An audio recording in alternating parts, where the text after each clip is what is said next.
used to hide the scar like something to be ashamed of, like the broken place inside was proof that I had failed. But I watched enough men carry wounds they never named out loud, and I've seen what silence does to a man behind a crowd. I brought it to confession, brought it to the altar rail, brought it to the empty church when words were thin and frail. And slowly something shifted in the place I thought was lost. What I thought had only broken me was where he paid the cost. Thomas put his hand inside the wound that should have been the end. And that's the moment he believed, that's where his faith began again. The wound that healed me was the one I couldn't hide.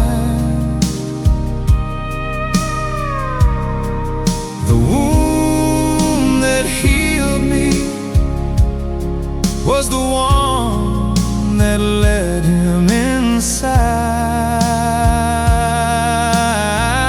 I thought the broken place was where my story fell apart, but God does His best work through a wide open heart.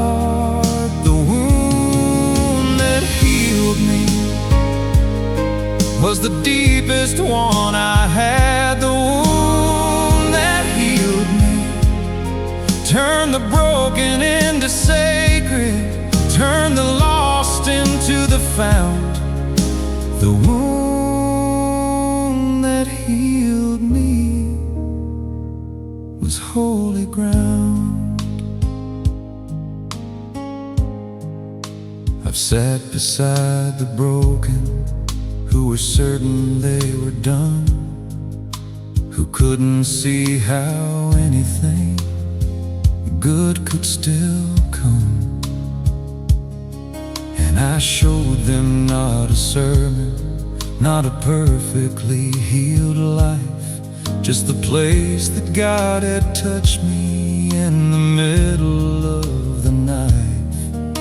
And something in the showing of the wound still slightly there did more than any answer, did more than any prayer. Because the world needs wounded healers, not the ones who have it all, but the ones who've been put back together and aren't afraid to show the seams and all. He rose with wounds still in his hands. He didn't hide them, didn't heal them smooth. He showed them to the doubting ones as the only proof they'd need of truth. Not despite the wounds, but through them. Not around the pain, but in the resurrection. Didn't erase the marks, it made them sacred, made them Him. The wound that healed me was the one I couldn't hide. The wound that healed me was the one that led him inside.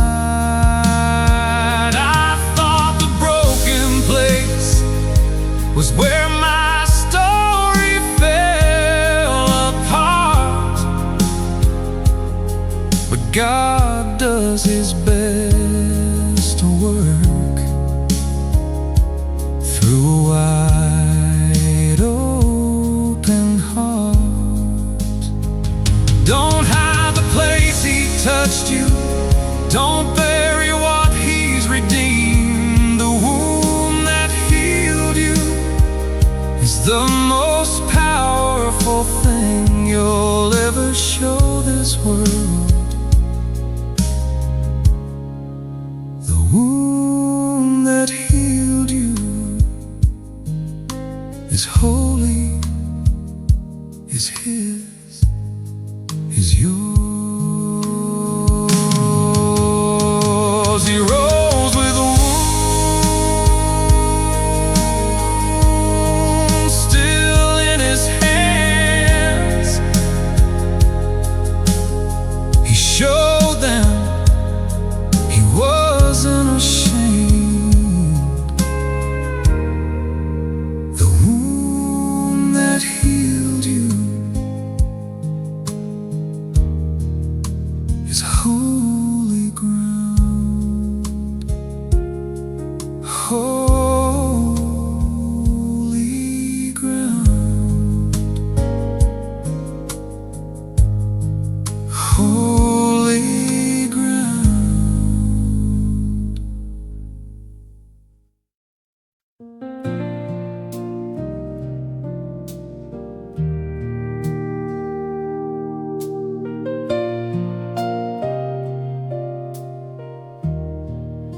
I used to hear you clearly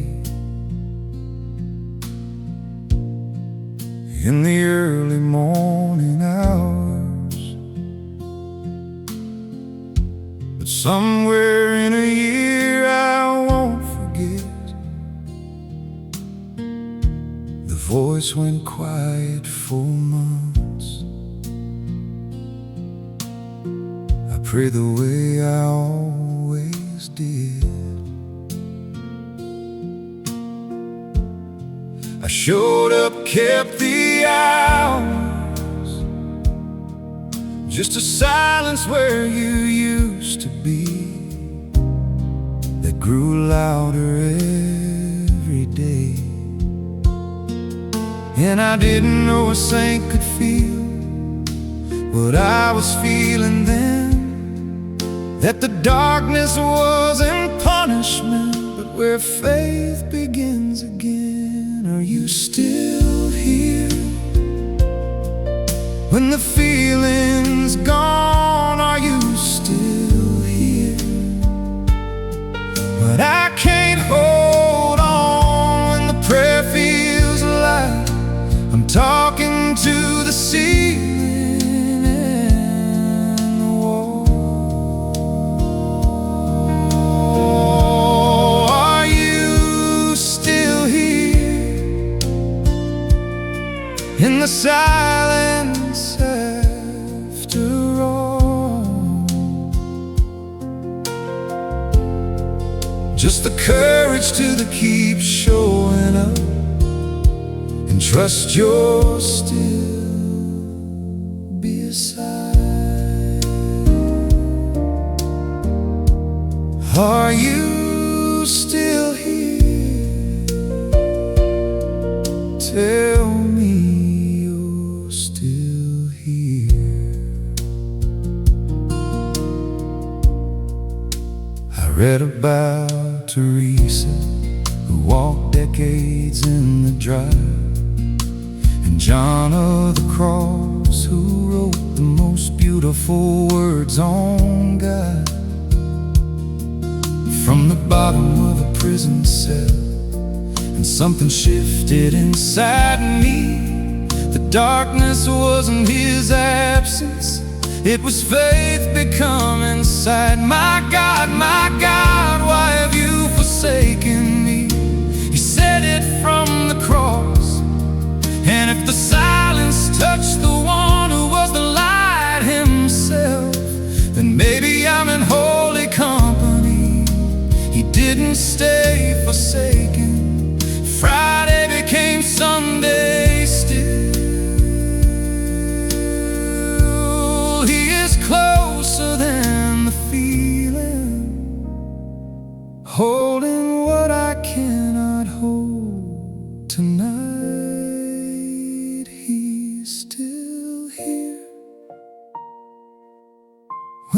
feeling's gone, he's still here.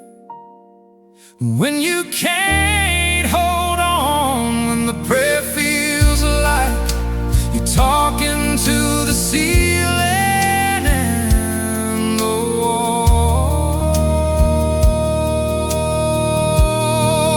he's still here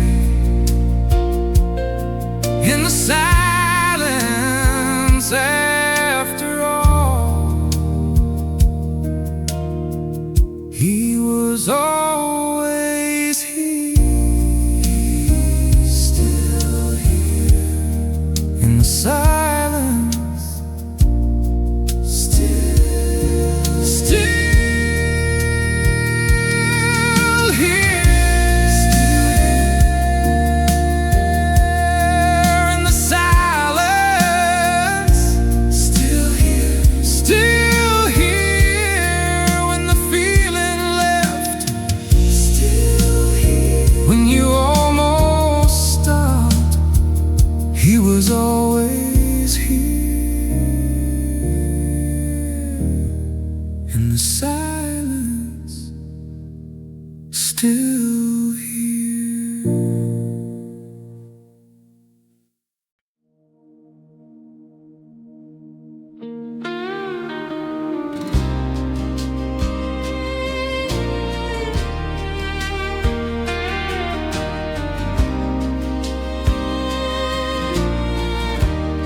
Ash falls lightly on my skin,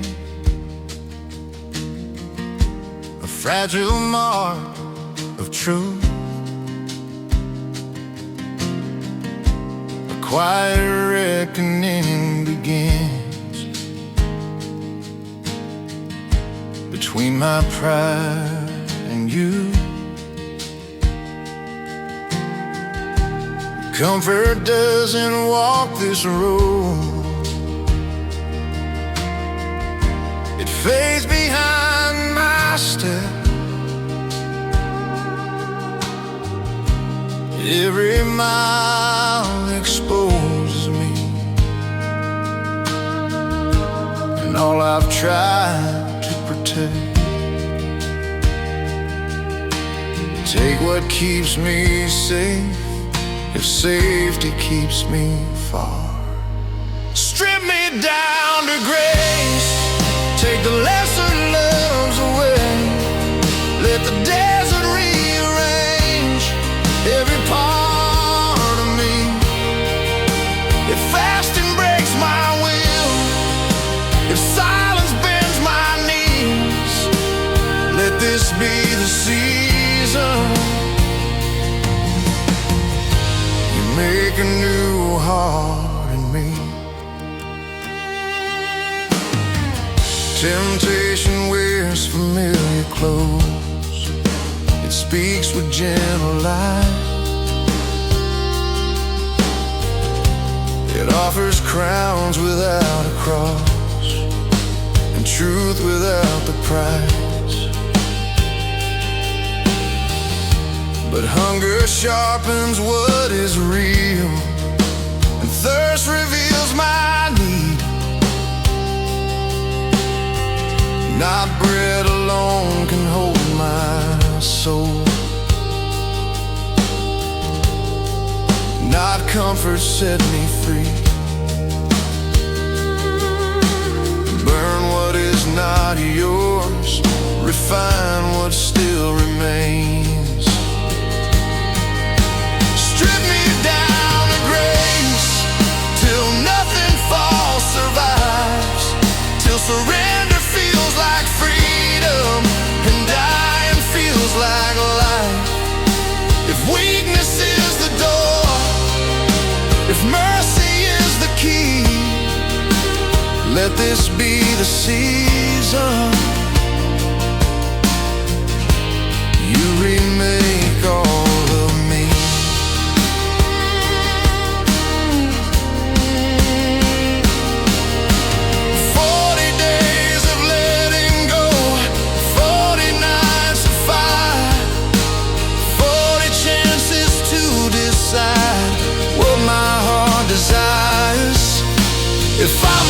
walk through Calvary before I see the dawn.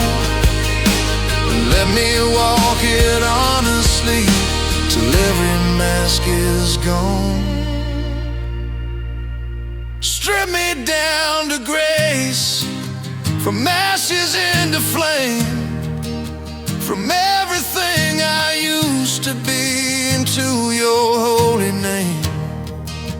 When Easter breaks the sky and death has lost its claim, let what rose inside of me never be the same. From ashes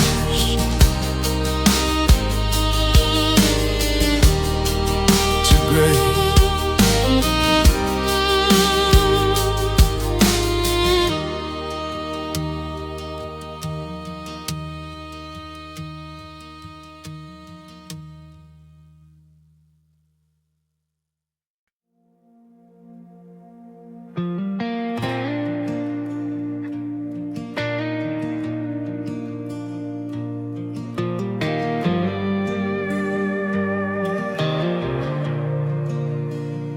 I was carrying silent battles no one else could see, smiling through the questions that were breaking me.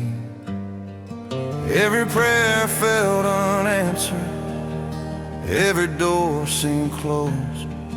I was losing strength inside more than anyone knows. Nights were long and heavy, faith was hanging by a thread. I believed the lie that hope itself was dead. Pieces of my future scattered on the floor. I didn't know if I could fight the pain anymore, but mercy met me in the darkness, right where I fell apart. Grace stepped into my weakness and reached into my heart. He healed my wounded heart.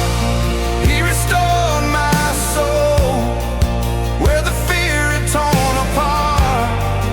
He made me whole from the ashes of my sorrow. His love took control. He healed my wounded heart. He healed my soul.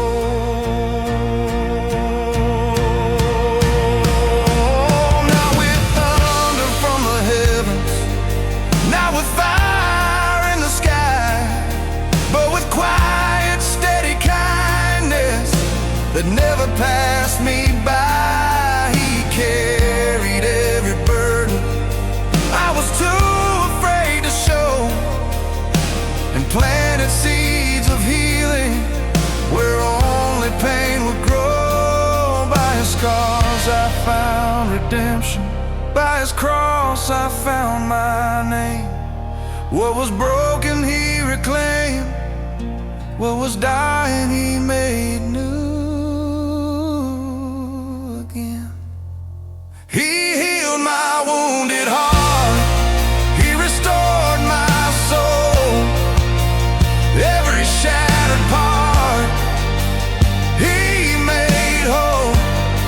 Now I stand in resurrection, no longer alone. He healed my wounded heart. He healed my soul.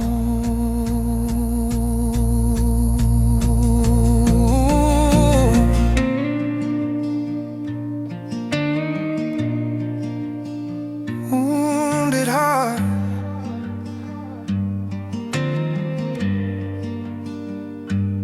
healed soul, by his love alone.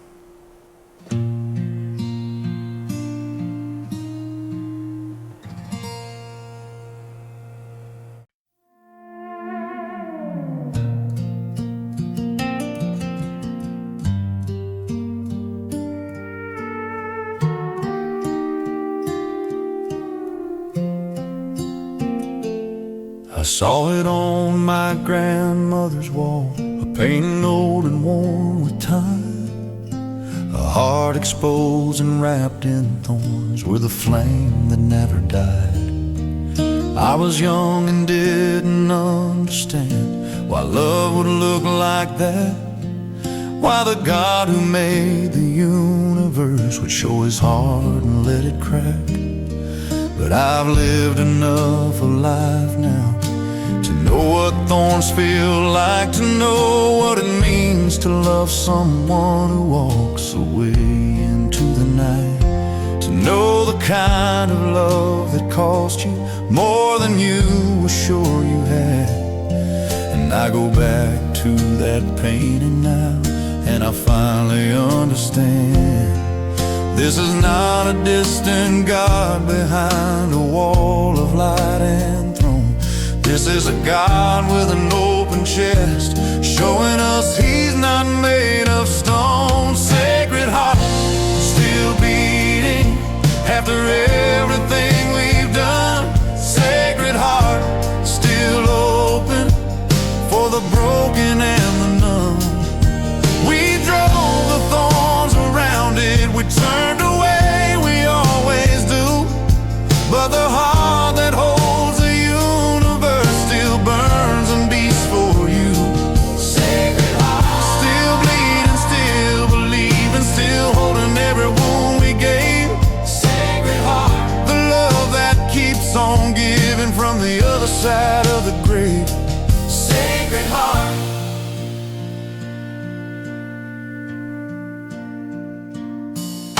He showed it to a young nun in a quiet room in France one night. He said, look at what they've done to me, and how I love them still despite the coldness and the turning, the indifference and the pride. I keep coming back with everything pouring from my side, and I think of all the Sunday mornings I walked in without a second thought, all the communions barely present, all the mercies cheaply bought, all the times I took the grace like it cost somebody nothing, and the heart that paid me everything just waited and kept loving. Not a love that keeps a record, not a love that wears out thin, but a love that stands at the door and knocks every time I'm lost again. Sacred heart, still beating after everything we've done. Sacred heart, still open for the broken and the numb. We drove the thorns around it, we turned away, we always do. But the heart that holds the universe still burns and beats for you. Sacred heart, still bleeding, still believing, still holding every wound we gave. Sacred heart, the love that keeps on giving from the other side of the grave. Sacred heart, come to me all you who are weary, come to me all you who are worn, come and rest inside the sacred heart that was broken so that yours could be reborn. The thorns were not just Roman soldiers, the thorns are every wound we gave, every cold and hard and careless moment, every time we chose ourselves that day. But the flame above the thorns keeps burning, that's the part that breaks me every time that the damage and the love coexist there, that the wound and the warmth share the same design, because that's what love actually looks like. Not the easy, not the clean, not the fine, but the open, bleeding, burning, sacred heart that chose you one more time. And I wanna love like that. God help me love like that, to keep the door of my own heart open even when it's been attacked, to let the fire burn above the thorns of everything that's cost me and will cost, to love the way the sacred heart loves like no one, and nothing is too far lost. My kids will inherit this faith with all its beauty and its weight. And I want them to know the Sacred Heart before the world gets to them first and late. I want them to see the painting not as something old and strange and dim, but as the truest thing about the God who made them and still burns for them. So I hung it in our hallway where they pass it every single day. And sometimes one of them will stop and look, and I wait to hear what they will say.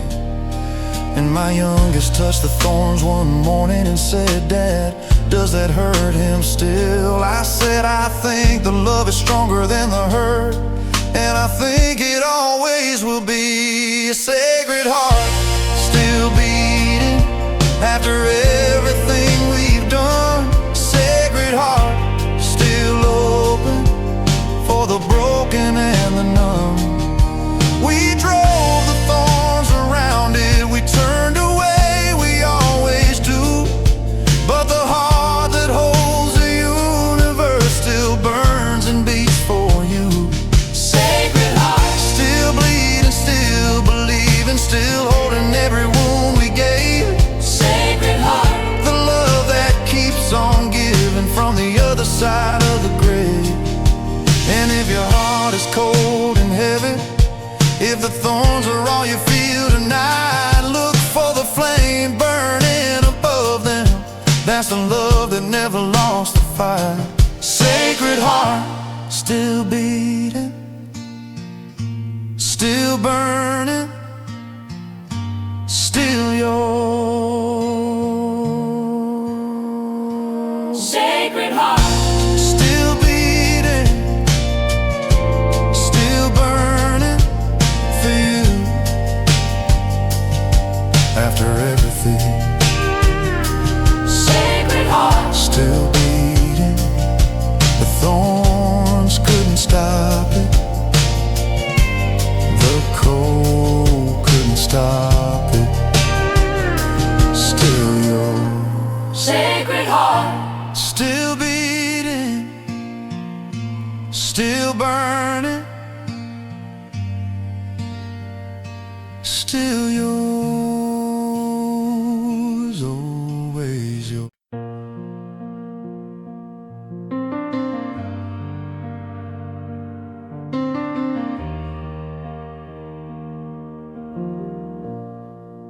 We didn't move the chair for months. Nobody said a word about it. It just stayed there at the table head, like we couldn't bear to doubt it. That maybe if we left it there, the house would still feel whole, like the empty chair was holding what we couldn't hold alone. His coffee mug still on the shelf, his reading glasses by the lamp, his boots beside the back door, still holding the shape of where he'd stand. The mud off before coming in every night for 40 years, and I'd walk past those boots each morning, fighting back the tears.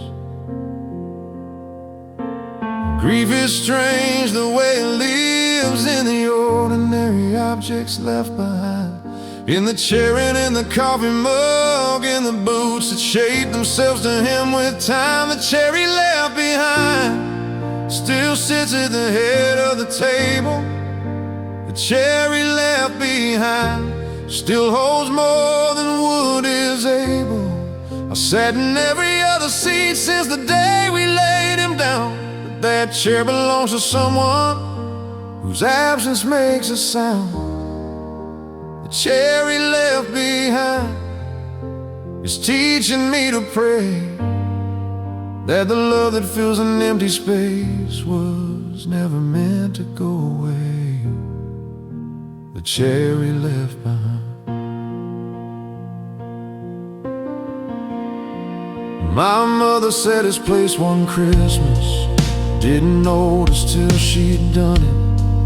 4 plates instead of 3 that morning. None of us could say a thing about it. She stood there with the fourth plate in her hands above the table, and she laughed the kind of laugh that only grief is able to pull out of a person when the pain is too precise for tears. She said, well, he was always here for Christmas, and we held her through the years that collapsed into that moment, into one December breath.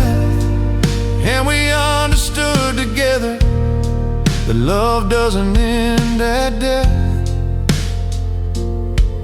There's a presence in the absence that I didn't understand before, that the ones who leave us early somehow stay behind the door. The cherry left behind still sits at the head of the table. The cherry left behind still holds more than wood is able. I've sat in every other seat since the day we laid him down, but that chair belongs to someone whose absence makes a sound.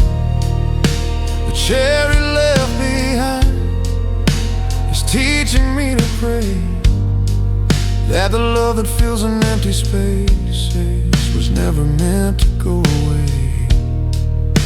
The cherry left behind.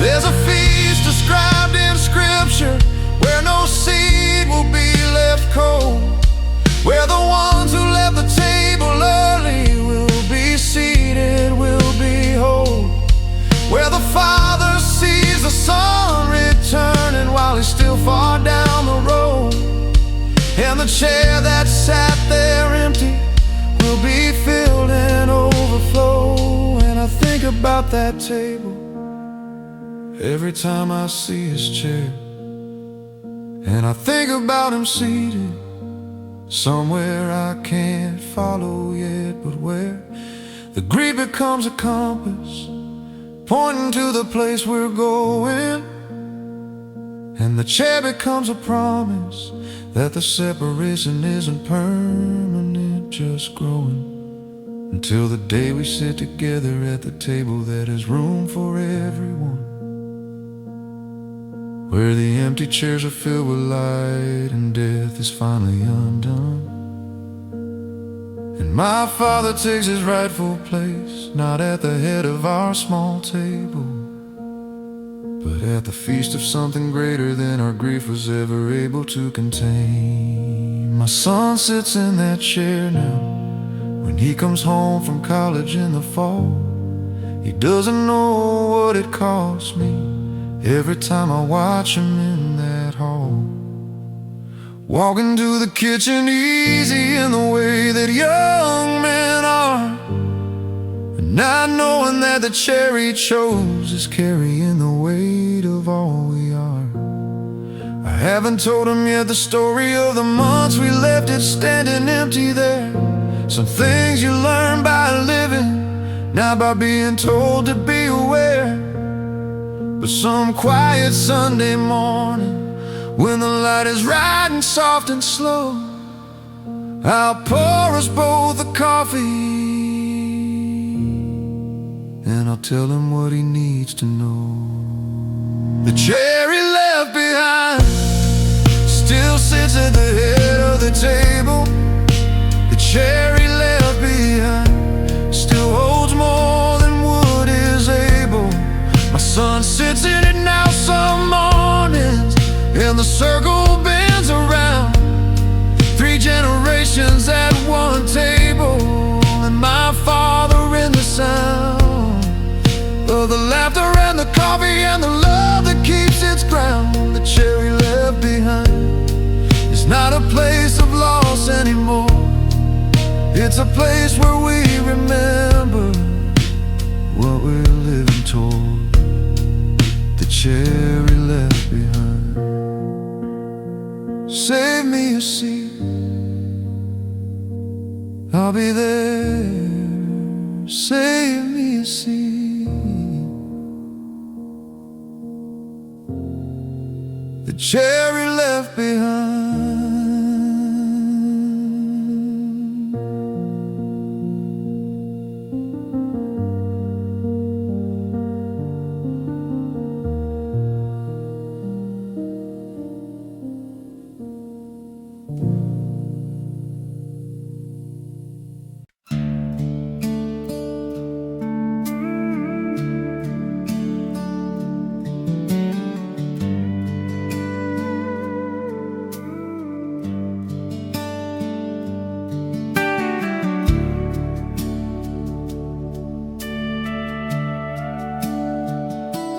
Before the world had seen her face, before her name was known, a silent grace was poured like light upon a child unborn.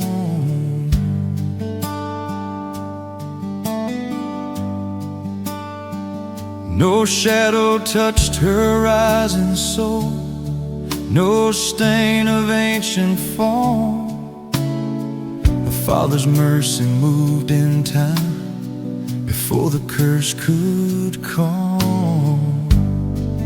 Not by her own deserving, but by redeeming love, full of grace from the dawn, chosen before the sun, preserved by mercy's hand for the coming Holy One. Oh, daughter clothed in light, oh, promise kept in flame from the first breath of your life. He called you by your name.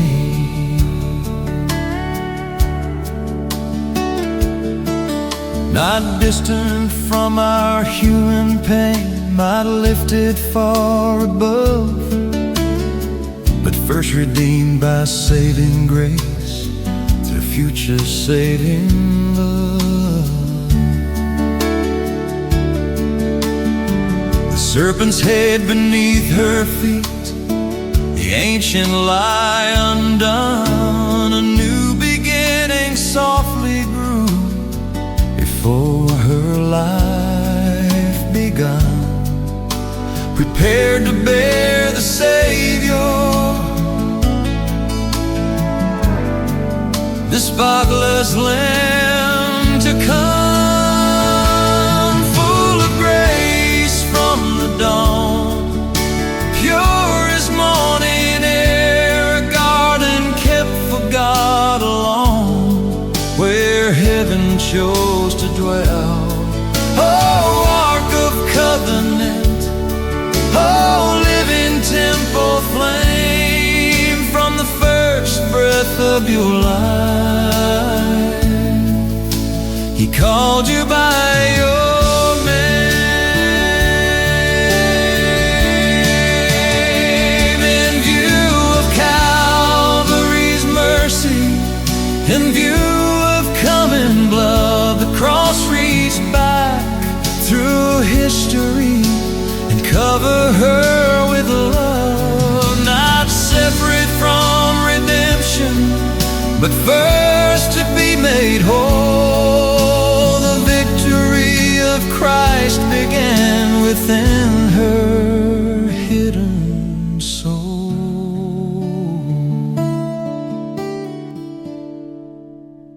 Full of grace from the dawn, bright as the Eden stars, the new creation quietly beating in her heart. Oh, Mother undefiled, oh, mercy's perfect sign from the first breath of your life.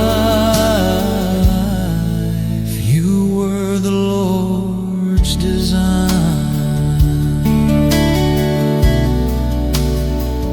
full of grace.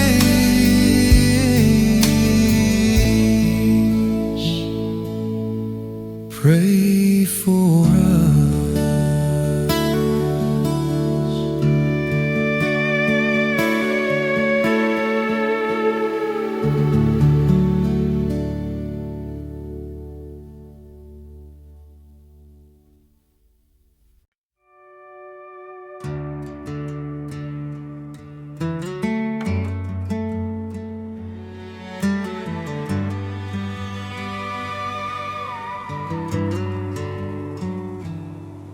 The night was long and unforgiving, heavy on my chest. Every dream I ever carried laid to rest. I was drowning in the silence, prayers I couldn't pray, watching all the light I knew slowly fade away. In the valley of my breaking, where the shadows closed me in, I believed that I was finished, that this was where I'd end. Every tear felt like a witness to everything I lost, standing face to face with sorrow and the weight of every cross. But even in the darkness, a promise still remained. Love was right in purpose through every drop of pain. From pain was born hope, from sorrow came grace. From the darkest night shone the Savior's face. What I thought would end me became my open door. From pain was born hope, and I fear no more. The stone I thought was final was never meant to stay. Morning broke the silence and rolled my fear away. What felt like devastation was resurrection's start. The cross became the healing of my shattered heart. If He conquered death and sorrow, then this storm will pass. Every wound becomes a story of His love that lasts. From pain was born hope, from ashes came life. From the deepest wound came holy light. Now I stand forgiven on redemption's shore. From pain was born hope, and I fear no more. From pain came hope, from the cross came love.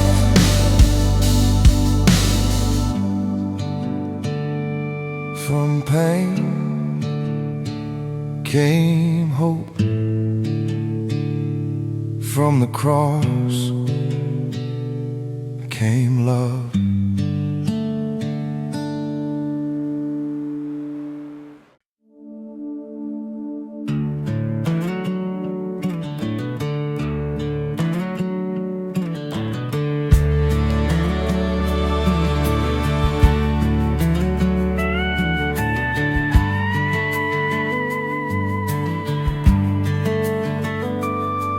When the night is full of shadows and my heart is full of fear, when the road feels long and lonely and no answer seems near, I lift my eyes to heaven through the silent dark and whisper holy words from the depths of my heart. Mother of mercy, hear my cry. Under your mantle, cover me. Hold me in your purity. When storms are raging wild and strong, keep my fragile faith alone. Under your mantle, let me stay. Guide my steps along the way until I rest in perfect light. Under your mantle tonight.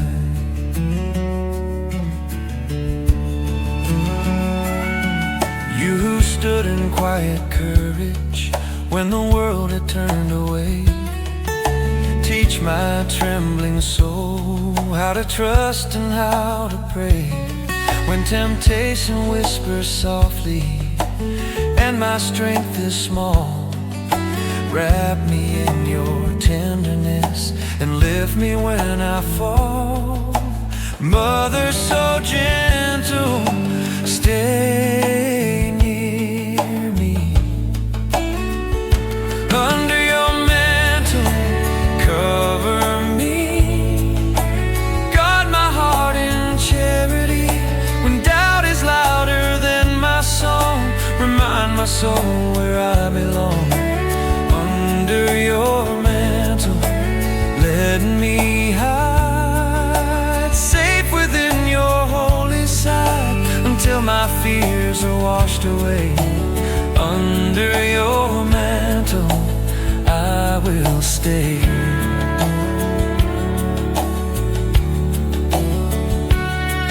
You lead me to your Son. You always point the way. In every trial, every cross, you teach my heart to pray. Under your mantle, I will stand, trusting in the Father's plan. Through every valley, every sea, your gentle hand is guiding me. Under your mantle, till life is through, let my final breath choose you, and may my soul forever be under your mantle, eternally.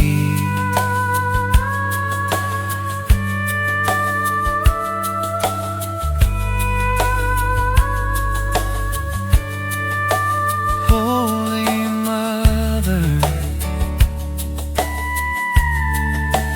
pray for me.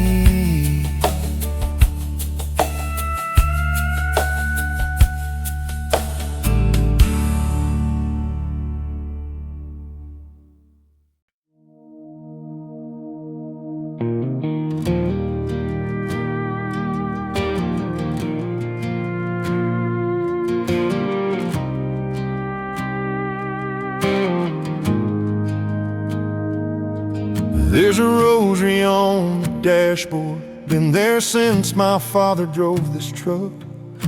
The beads are worn, slightly faded from the years of sun and rust and luck. He never made a big production, never preached from any stage. He just hung it on the mirror and let it age. I remember asking what it meant. He kept his eyes on the road ahead. He said, son, some days the praying is the only thing between us and the dead. I was 12 and didn't get it, filed it somewhere in the back, but I kept the rosary on the dashboard when the truck passed to my hands.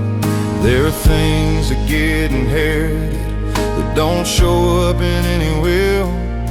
The way a man holds on to something when the road gets long and still. The rosary on the dashboard swings with every bend and turn, a small and silent witness to the miles and what they earn.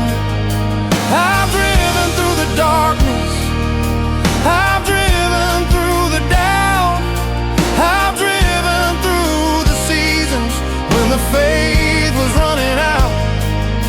But every time I almost let go, every time I lost the road, the rosary on the dashboard reminded me I'm not alone.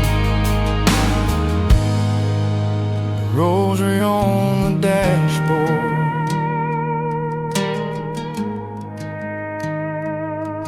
My wife thought it was old-fashioned the first year that we drove together. She laughed a little at the beats swinging through the summer weather. But the night we lost the baby on the highway driving home, she reached up to the dashboard and she held it and she held it and she held it and she didn't let it go. She never made a joke again about the beads or what they meant. And I watched her start her own rosary in the quiet hours of Lent. Now there are two sets on the dashboard, hers and the one my father left. Two pairs tangled up together, like a family, like a breath. Some things can't be explained in daylight, some things only make sense in the dark. When you're driving into nothing and you need something for your hands and your heart, the rosary on the dashboard swings with every bend and turn, a small and silent witness to the miles and what they earn. I've driven through the darkness, I've driven through the doubt, I've driven through the seasons when the faith was running out. But every time I almost let go, every time I lost the road, the rosary on the dashboard reminded me I'm not alone. The rosary on the dashboard.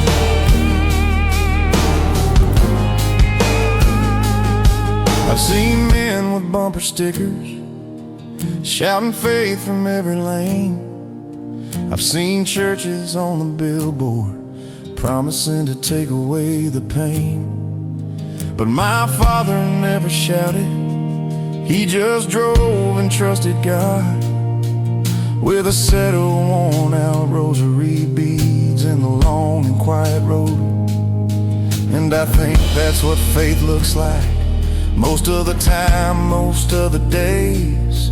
Not a thunderclap or vision, just a man who quietly stays, who shows up in the morning, who drives the miles and prays, who leaves a worn-out rosary for the son who drives his place. Someday this truck will pass again to a set of younger hands, and they'll find the bead still hanging and maybe understand that the people who loved before us left more than land and names.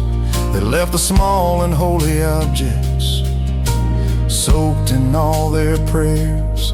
My son rode in the back seat last Sunday on the way to Mass. He reached up from behind me and he touched the beads and asked, he said, "Dad, whose rosary is that one?" I said, "That one was your grandfather's son." He said, "Can I have one for my bedroom?" And I said, "When your time comes, he'll understand the answer. When the road gets long enough, when he needs something in the darkness, something small and strong enough to remind him that somebody prayed this road before him clear, and that God was on the dashboard every mile of every year." The rosary on the dashboard swings with every bend and turn, a small and silent witness to the miles and what they earn.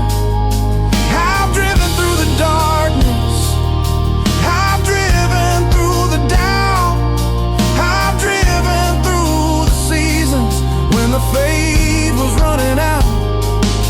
But every time I almost let go, every time I lost the road, the rosary on the dashboard reminded me I'm not alone. Two sets of beads now hanging where one set hung before. The rosary on the dashboard is a prayer worth passing on. The rosary on the dashboard. Hail, Hail Mary, full of grace, miles and miles of grace.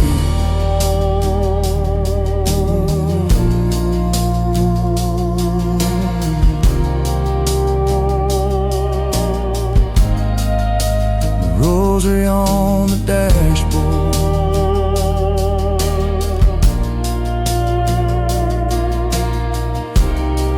Keep swinging all the way home.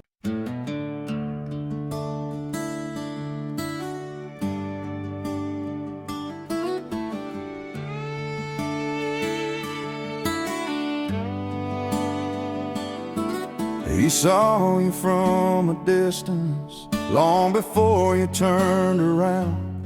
Before the shame could slow your footsteps, he was already running down. You'd spent everything you carried on a life that left you bare. You chased the wind through empty cities, looking for what wasn't there. The laughter faded into silence, the friends all disappeared.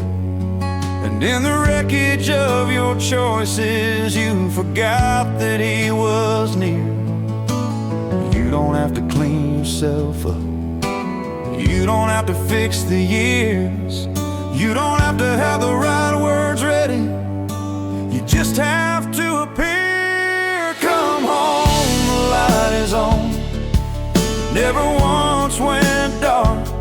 Come home, the table's set, there's a place kept in his heart.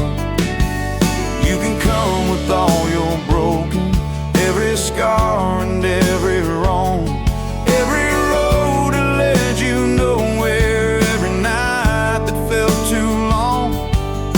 The Father's at the doorway, arms wide open, standing strong. Come home, the light is on.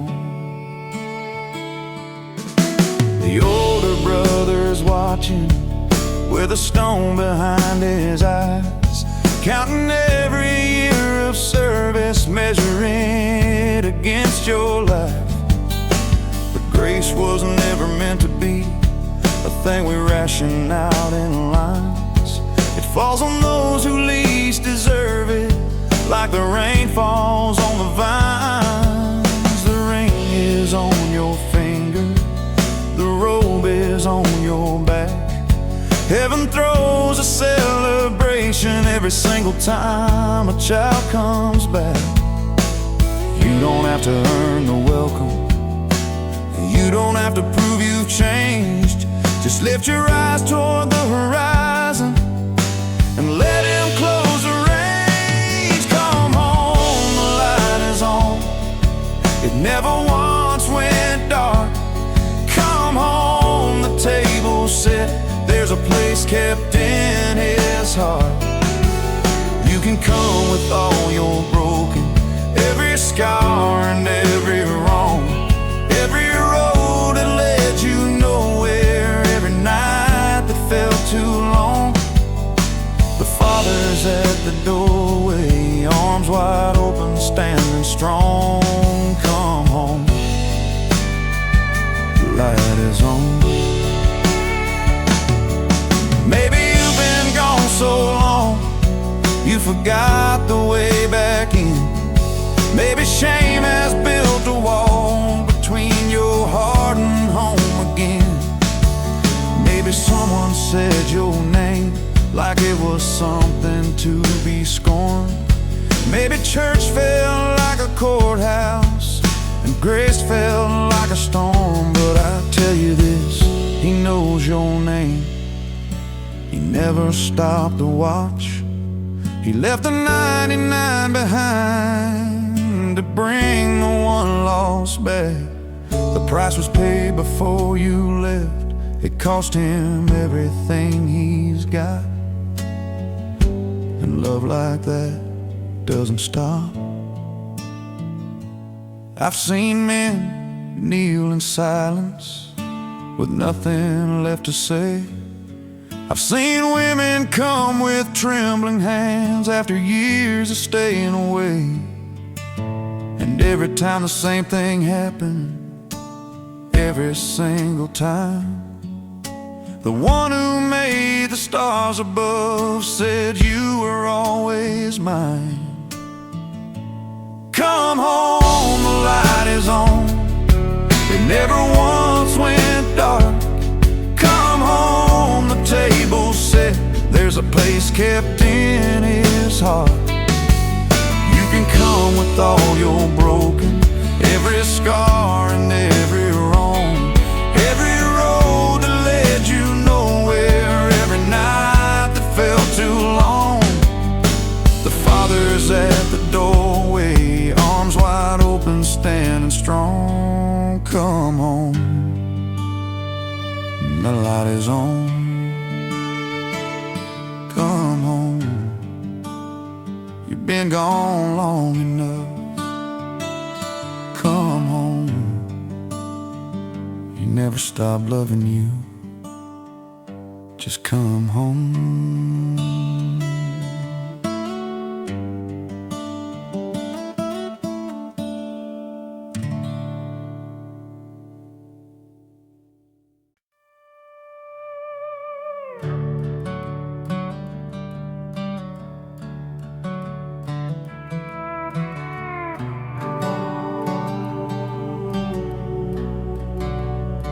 They told me to be strong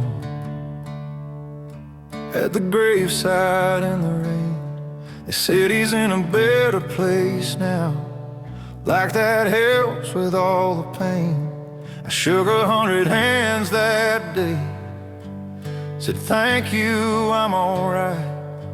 Then I drove home through the darkness and fell apart that night. I sat out on the porch for hours, couldn't go inside the house, because his chair was at the table and his coat was on the couch. And I'm not the kind of man who knows what tears are for, so I just sat there in the cold, not knowing anymore. Nobody taught me how to grieve, nobody showed me that it's okay to fall completely to pieces and bring the pieces to God and say,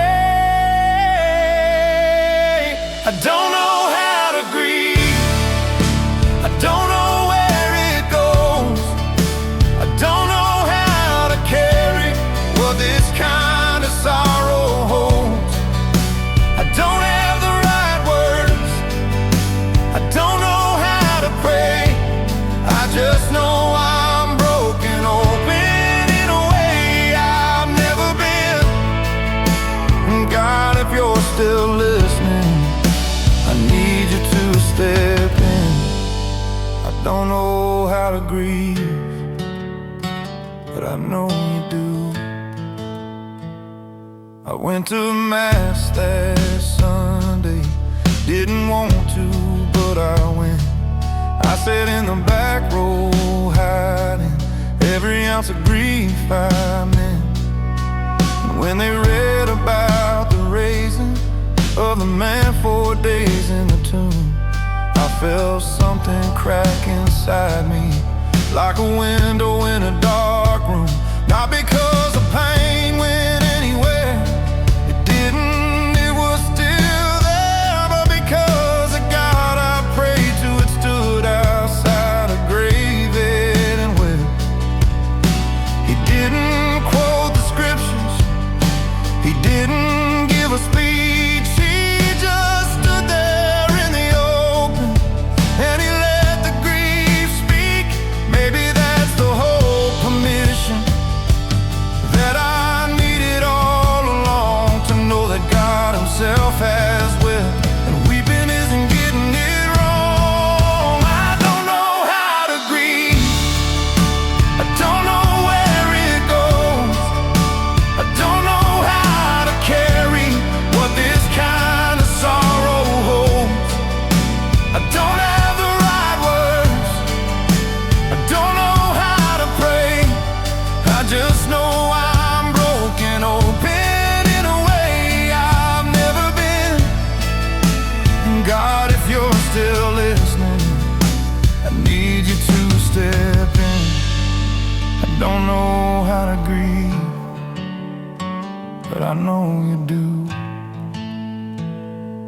I've seen men hold it together until it breaks them something terrible. I've seen the ones who never cried pay for it in ways not visible. The drinking that starts quiet, the anger with no name, the distance in a marriage that nobody can explain.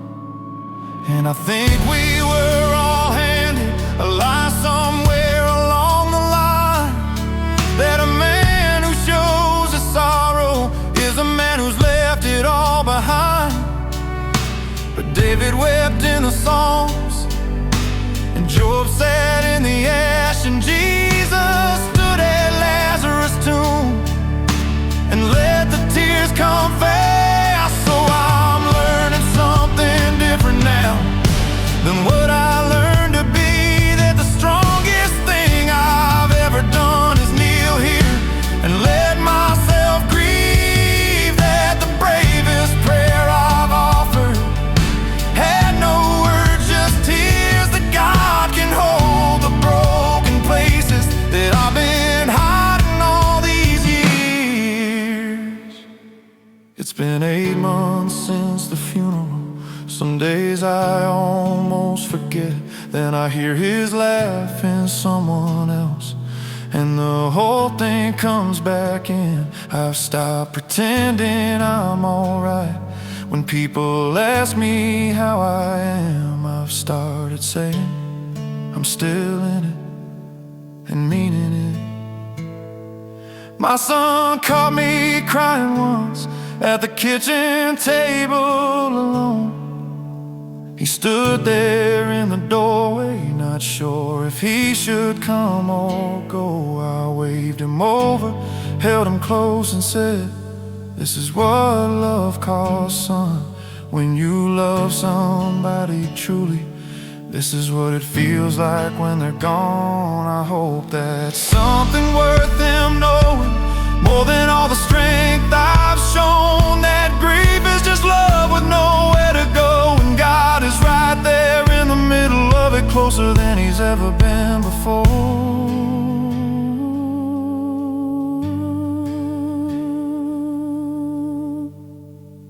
I don't know how to grieve, I don't know where it goes, I don't know how to carry what this kind of sorrow holds. I don't have the right words, I don't know how to pray, I just know I'm broken open in a way I've never been. And God, if you're still listening, thank you for stepping in. I didn't know how to grieve, but you did. You always did. Jesus wept, 2 words that gave me permission. Jesus wept, and so can I.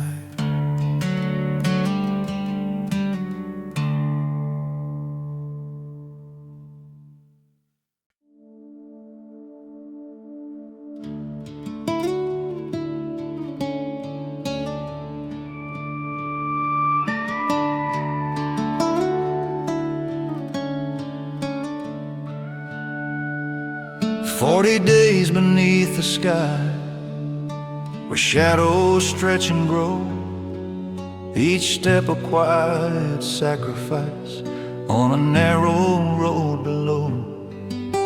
The cross stands on the horizon, the hill is drawing near. Some days my faith feels steady, some days it shakes with fear. You are walking with me through every in-between.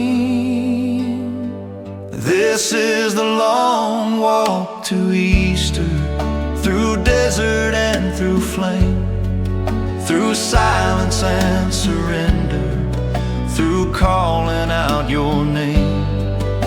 It's not the road of comfort, it's not the easy way, but every step of dying leads closer to that day.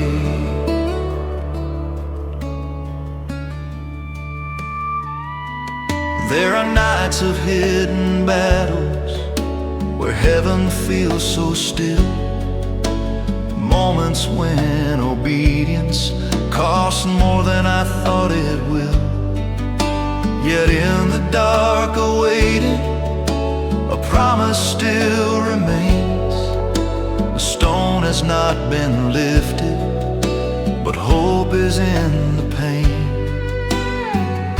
You never waste the valley, you shape me in the trial. This is the long walk to Easter, through weakness and through loss, through learning how to follow the shadow of the cross. It's fasting and forgiving, it's bending pride to pray, it's dying to the old man so light can find its way. If Friday feels like ending, if silence fills the tomb, if heaven seems to hide its face in grief's unbroken room, still dawn is on the calendar, still mercy waits to rise, still death does not get final word before new life arrives. This is the long walk to Easter, but it will not end in night. For every cross that we embrace will burst in living light. Through desert dust and darkness, through every tear we shed, the road that leads through Calvary leads to life instead. The stone will roll away.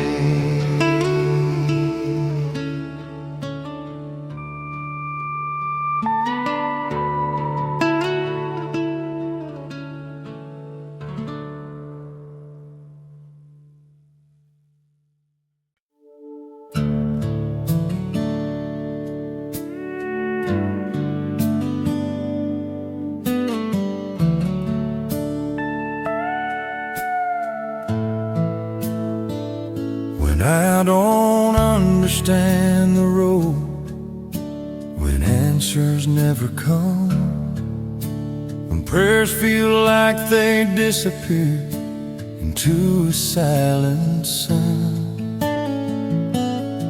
when doors close without warning, when dreams fall through my hands, when everything I thought was sure slips like shifting sand.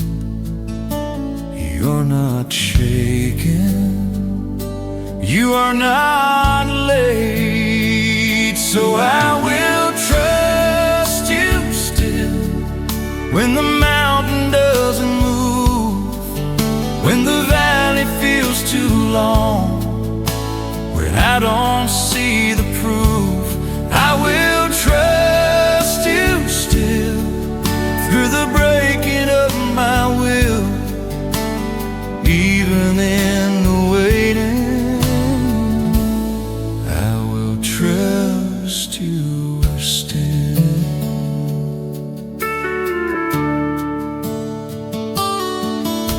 When sickness shadows daylight, when loss cuts deep and wide, when fear begins to whisper lies that hope has slowly died,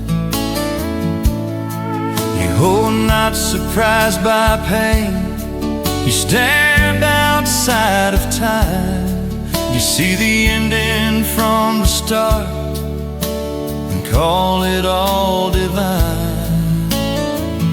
You hold tomorrow inside your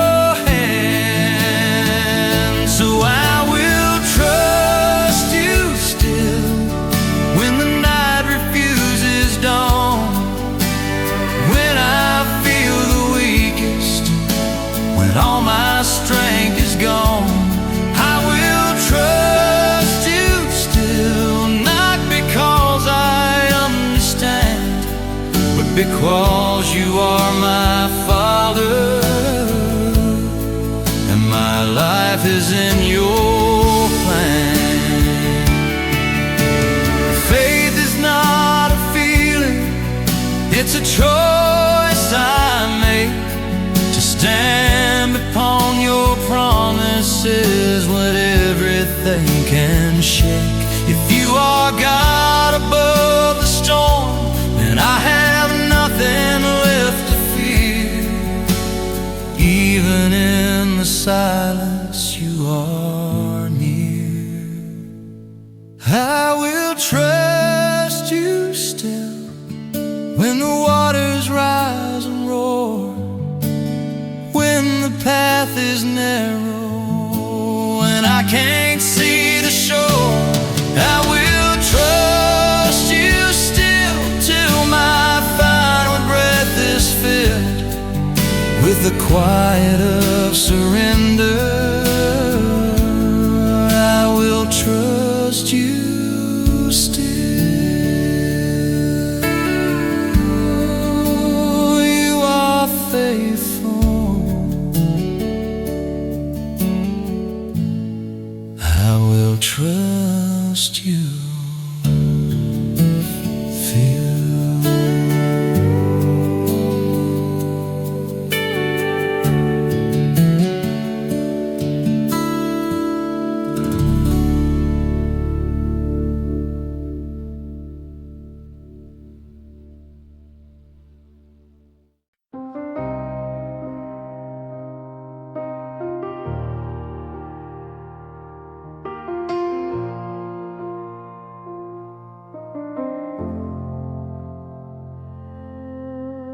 Four days in the darkness, 4 days past the hope of men. His sister stood outside the stone and wept, saying, Lord, if you'd been here, this wouldn't have to end. And the one who made the morning, who could speak and still the sea, didn't rush to show his power. He sat down in the grief. He asked him, where have you laid him? Like he didn't know the place. And then the God of all creation let the tears run down his face. Not a God who watched from distance, not a God too big to weep. He stood outside the tomb and trembled at the thing that death can keep. 4 days gone, and he still came. 4 days in the dark and cold, and he called out Lazarus by name. He didn't say you should have had more faith. He didn't say you waited too long.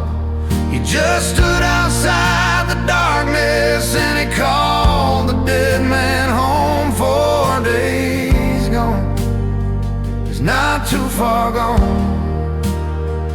4 days gone, it's not too far for him to come. Whatever's been dead inside you, whatever stone has been rolled in place, 4 days gone is not too far gone for the God who stood outside that cave.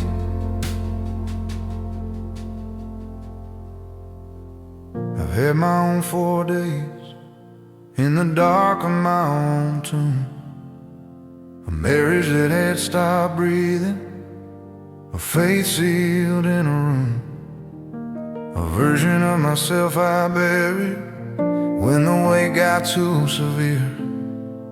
And I told myself it was just over, told myself God isn't here. I stopped going through the motions, stopped pretending I was fine, just sat inside the stone in darkness, counting every day's decline. And the people who still love me stood outside and said their prayers, like Mary and like Martha, wondering why God wasn't there. But he was walking toward the storm the whole time I was counting days. He wasn't late, he was on his way, moving through the grief at his own pace. 4 days gone and he still came. 4 days in the dark and cold, and he called out Lazarus by name. He didn't say you should have had more faith. He didn't say you waited too long. He just stood outside the darkness and he called the dead man home. 4 days gone, it's not too far gone. 4 days gone, it's not too far for him to come. Whatever's been dead inside you, whatever stone has been rolled in place, 4 days gone is not too far gone for the God who stood outside that cave building. Jesus wept. 2 words that changed everything I knew about God. Jesus wept. Not because he didn't have the power, not because he didn't know the end of the story, but because the people he loved were broken, and broken things break the heart of God.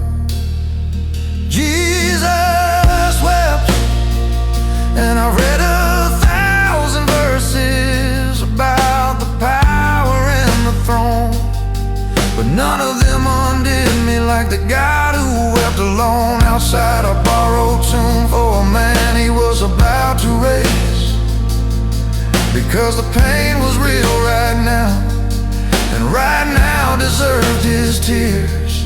And then he lifted up his voice, the way the voice that spoke creation speaks, not loudly, not with thunder, just Lazarus come out. And the dead man heard his name. I heard my name one Tuesday, not in thunder, not in light, just a quiet, steady pulling in the middle of an ordinary night. Like something in the stone was cracking, like the air inside was shifting, like the hands that shaped the universe were reaching in and lifting. I didn't come out all at once, the grave clothes still were on. I stumbled to the entrance, blinking in the light of what I lost and what was being given. And he said to those around me, unbind him, let him go, because some resurrections need the hands of those who love you to finish what God starts. 4 days gone and he still came. 4 days in the dark and cold, and he called out Lazarus by name. He didn't say you should have had more faith. He didn't say you waited too long. He just stood outside the darkness and he called the dead man home. 4 days gone, it's not too far gone. 4 days gone, it's not too far for him to come. Whatever's been dead inside you, whatever stone has been rolled in place, whatever merits faith or future, whatever dream you've given up for lost, whatever version of yourself you bury, whatever you stopped hoping could be crossed. 4 days gone is not too far gone for the God who wept and then walked in, for the God who calls the dead by name, for the God who rolls a stone and calls again. Come out, come out, come out. He's outside your stone right now. He's been weeping, he knows your name. Come out, 4 days gone.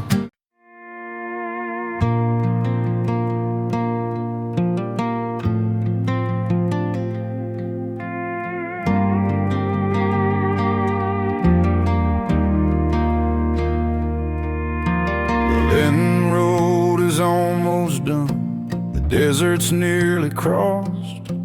I walked these 40 mornings, counting everything I've lost. Not the things I gave up willingly, but the things that fell away. When the silence got so honest, I had nothing left to say. I came into this season with a list of what to fix, but God had other plans for me than my spiritual tricks. He didn't want my sacrifices, he didn't need my discipline. He just wanted me to sit still long enough to let him back in. And now the week is coming, the holiest of all, when heaven holds its breath again before the curtain falls. Almost Easter, almost morning after dark, almost the stone rolled away, almost the open heart. I can feel it in the distance, like the dawn before the sun. Almost Easter, almost everything undone and made new. Almost Easter.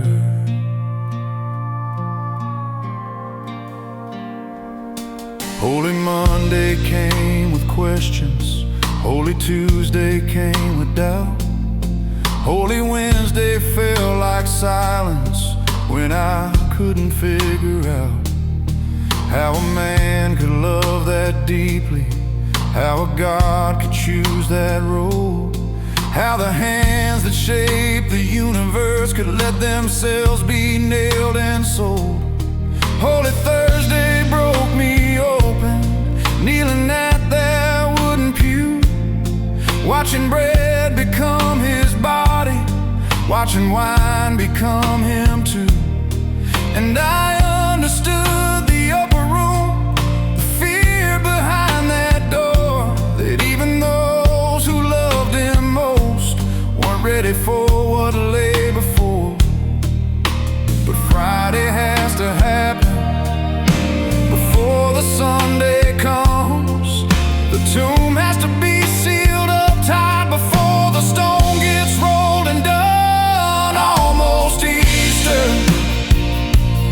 almost morning after dark, almost the stone rolled away, almost the open heart. I can feel it in the distance, like the dawn before the sun. Almost Easter, almost everything undone and made new. Almost Easter. Good Friday broke the sky in two. The veil was torn in half. The earth itself was trembling at the weight of what had passed. And in the dark of Holy Saturday, the world held still and breathed. And I knowing that the grave was losing everything it thought it owned beneath. I've had my Holy Saturdays, days of not knowing what comes next, days of sitting in the in-between, of silence and unrest. When the thing you love seemed gone for good, when hope had left the room. But Easter always follows Friday, light always breaks the tomb. I've been preparing all this season, giving up and kneeling down, fasting in the early mornings before the world makes all its sound. But no amount of preparation could make me ready for the grace that meets me at the Easter Vigil, when the fire lights up every face, the candle passed from hand to hand, the darkness giving way. Hallelujah, finally spoken after 4 days silent days. Something in my chest ignites, something old becomes brand new. Almost Easter just became Easter. And he's alive and I am too. It's Easter. It's morning after dark. The stone is rolled away. It's the wide open heart. I felt it in the distance. Now the sun has finally come. It's Easter. Everything undone and made new. It's Easter. He is risen. It's Easter. Hallelujah. After all this silence, Hallelujah. he is risen indeed.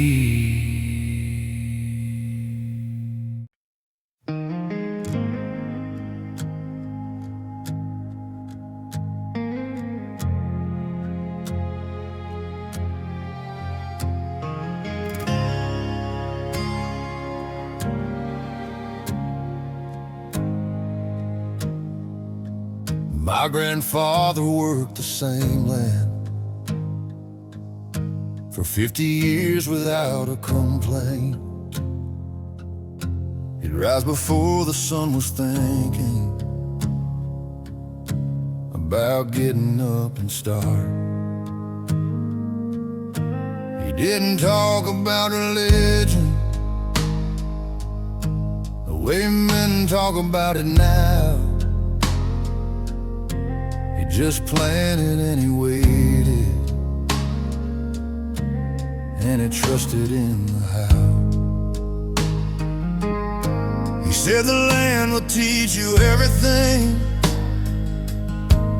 that a sermon never could. That patience isn't something that you learn, it's something that you do. You put the seed into the darkness, and you wait through cold and rain, and you trust that what you bury will become something again. I was too young then to hear it. Now I turn it over in my hands, like the soil he used to work through, like a man who finally understands what the harvest knows that the winter couldn't show, that the depth inside the season is the only way to grow. You can't rush the ground to open, you can't force the green to rise, but if you plant in faith and patience, what was buried will survive. That's what the harvest knows. That's what my grandfather showed, that every dying thing in darkness is a promise yet to grow. What the harvest knows. He'd walk the rows at golden hour, running his hands along the wheat, checking what was coming in and what the week had brought to be. He never seemed to worry the way a younger man would do. He said, I did my part already, the rest belongs to something true. He'd bring his lunch out to the field and eat alone without a phone, just him and 30,000 acres and a God he'd always known. And when the drought came hard one summer and the crop came up thin and dry, he knelt beside the cracked and broken earth and prayed without asking why. not demanding and not bargaining, not shaking his fist at the sky. Just talking to God like a neighbor with the honesty of a man too tired to lie. What the harvest knows that the winter couldn't show, that the death inside the season is the only way to grow. You can't rush the ground to open, you can't force the green to rise, but if you plant in faith and patience, what was buried will survive. That's what the harvest knows. That's what my grandfather showed. That every dying thing in darkness is a promise yet to grow.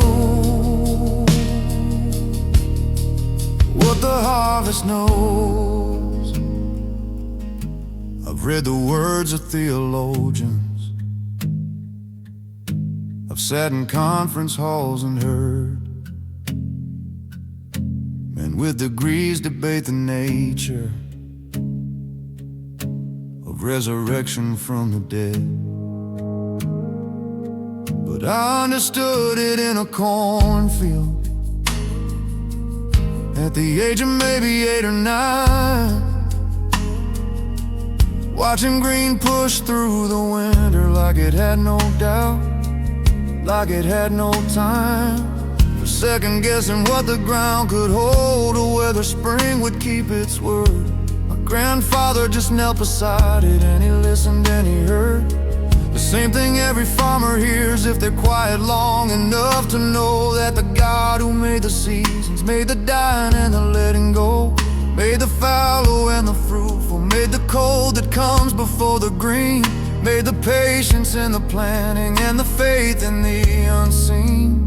And he taught me without teaching me, by just living what he knew, that the cross is like the winter and the Easter morning always comes back through. He's been gone now going on 12 years. The land passed to my father's hands, and my father passed it down to me with all its rocks and reprimands. And every spring when the ground softens and I walk the rows alone at dawn, I hear him in the silence of the soil, I hear him in the way the light comes on. I do my part and trust the rest, I plant my seed and pray. I watch the green push through the cold a little more with every day. I think about the things I've buried in the darkness of my own hard years, the grief, the doubt, the dry and fallow seasons, and how the green always reappears. What the harvest knows that the winter couldn't show, that the death inside the season is the only way to grow. You can't rush the ground to open, you can't force the green to rise, but if you plant in faith and patience, what was buried will survive. That's what the harvest knows. That's what my grandfather showed, that every dying thing in darkness is a promise yet to grow. That the cross is like the winter and the tomb is like the ground, and the Easter always follows every time the seed goes down. What the harvest knows, planted in the dark, trust the ground, trust the God who made the ground.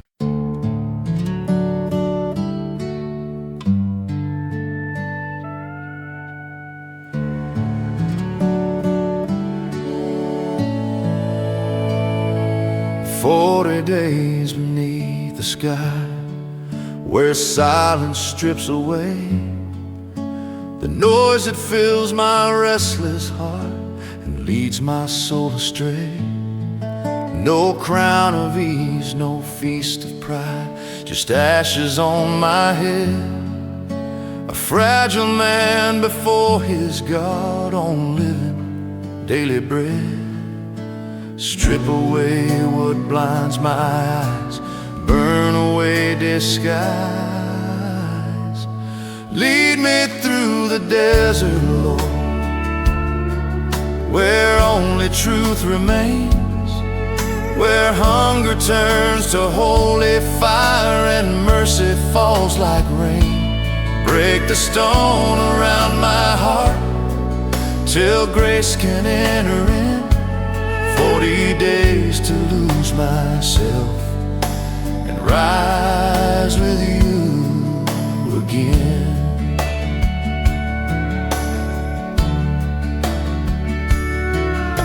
The tempter whispers comfort, the easy wider road, but you were there before me, beneath temptation's load.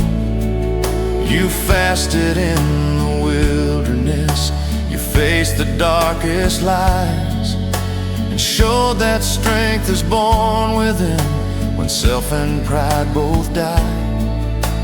Teach my soul to choose the cross, not the lesser loss. Lead me through the desert, Lord, through dust and honest prayer, where hidden sins come into light and meet your mercy there.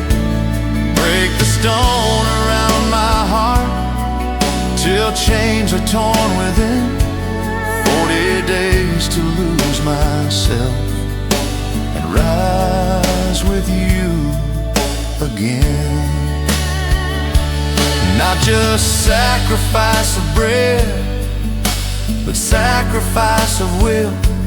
Not just fasting from the world, but learning to be still. If dying now means living true, if surrender sets me free, then let these 40 days reshape the man I'm called to be.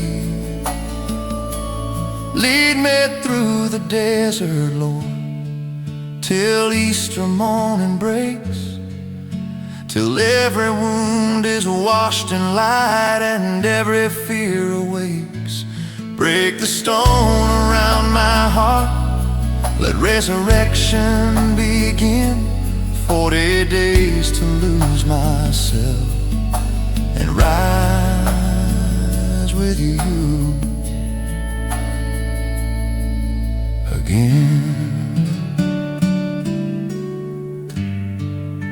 From ashes into flame, from desert into dawn.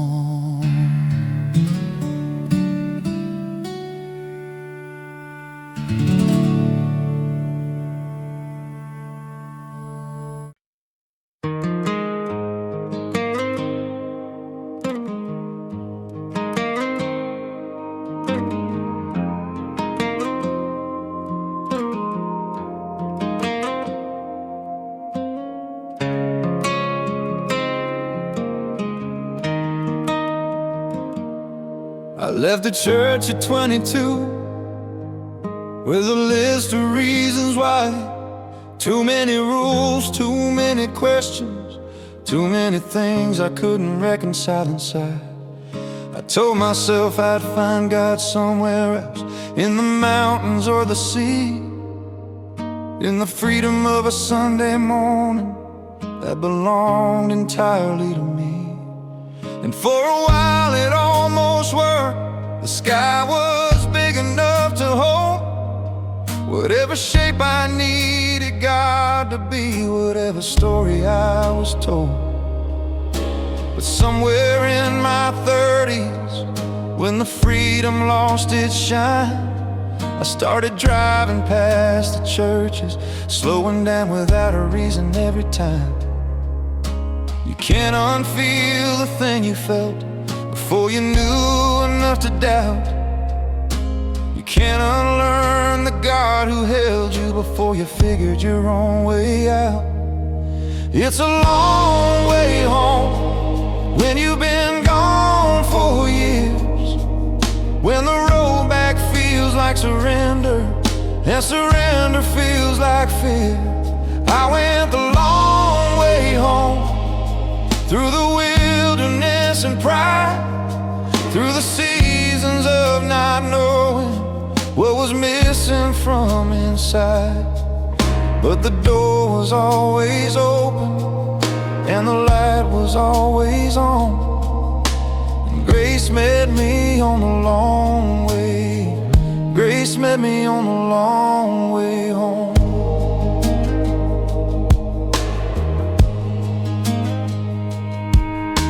I walked in on an ordinary Tuesday, no dramatic moment, no big sign, just a tired man who needed somewhere quiet enough to finally get his mind. The church was nearly empty, late afternoon, no mass, no crowd, just the candles and the silence and the space to say things out loud. I didn't kneel immediately, I sat in the back and looked around at the crucifix above the altar, at the familiar and unfamiliar sound of my own breathing in a sacred space.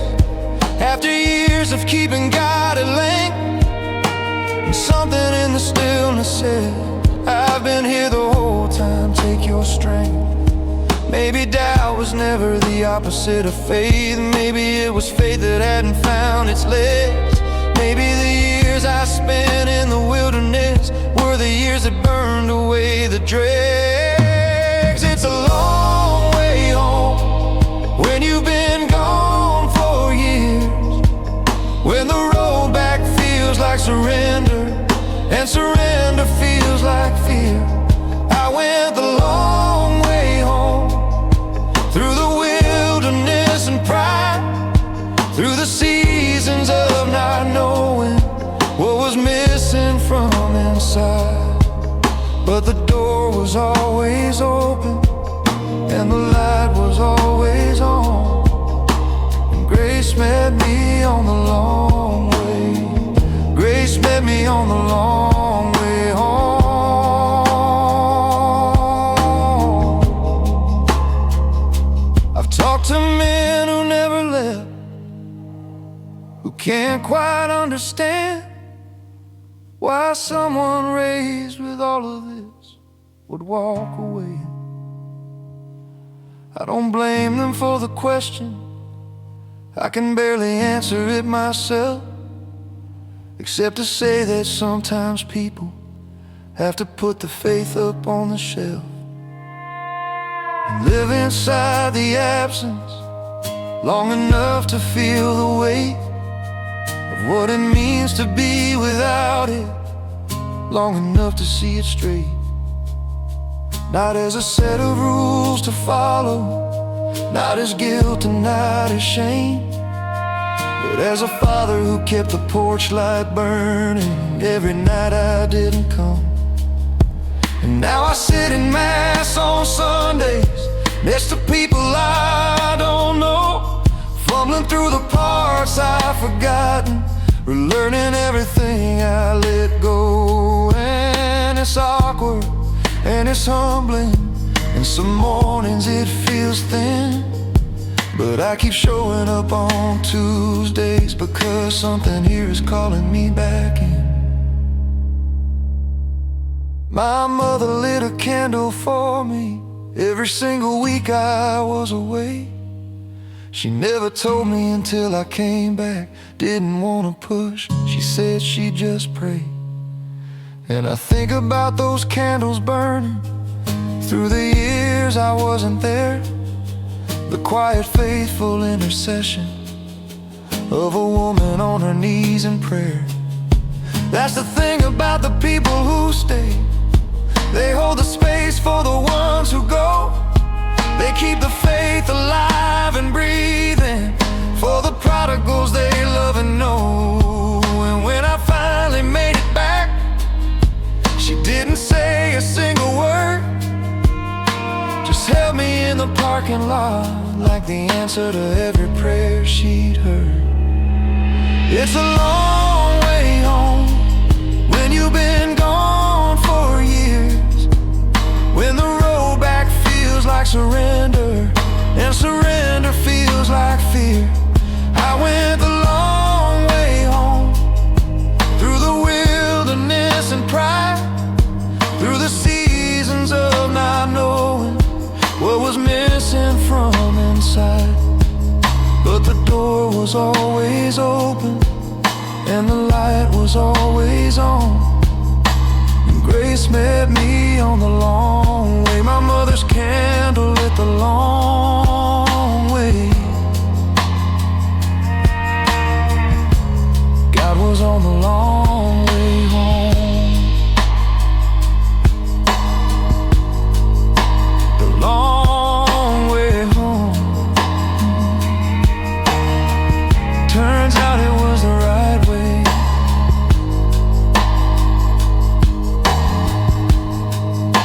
The long way home.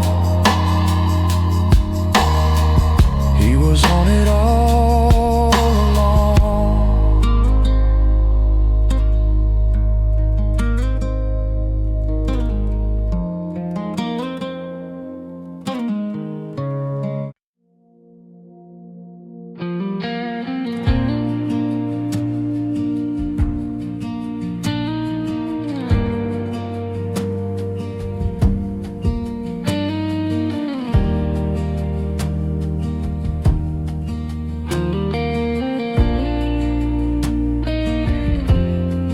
We wrote our vows on a Saturday in front of God and everyone we knew. I promised you forever, with no idea what forever puts you through. The early years were easy, love felt like a summer field, but summer always turns to autumn, and autumn shows you what is real. The arguments we never finished, the silences too long, the nights I slept beside a stranger wondering where we went wrong. But we had made a promise, not just to each other standing there. We had made it to a witness bigger than the flowers and the air.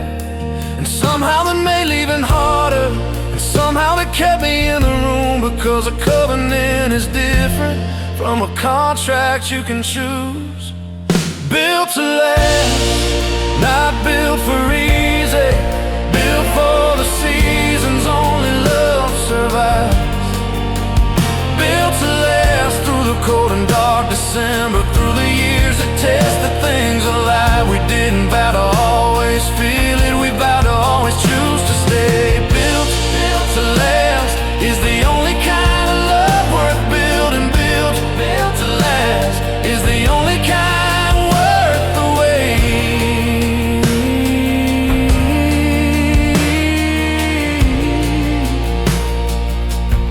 I watched my father-in-law dying, holding her hand by the hospital bed. 50 years of ordinary mornings, and he still reached for her instead. He wasn't eloquent or romantic, he didn't write her poems or songs. He just showed up every single morning. For 50 years he showed up strong. And when I asked her after what made a marriage go that long, she smiled and said, we both decided that walking out was never an option, son. She said, love is not a feeling that you wait to come and go. It's a garden that you water even when the cold winds blow. And I carried that home with me, and I looked at you that night, and I chose you like it was our wedding day. I chose you in the fading light. Built to last, not built for easy, built for the seasons only love survives. Built to last through the cold and dark December, through the years that test the things alive. We didn't vow to always feel it, we vowed to always choose to stay. Built to last is the only kind of love worth building. Built to last is the only kind worth the wait.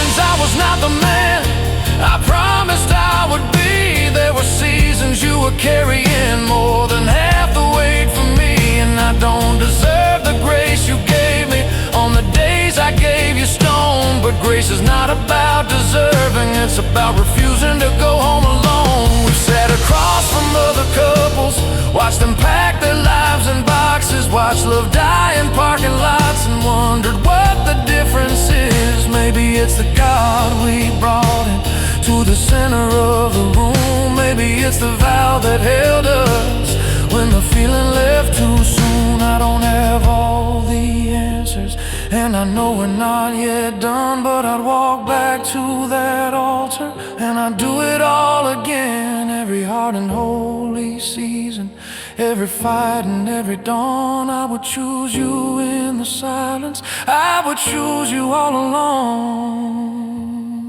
Our kids have seen us argue, and they've seen us make it right.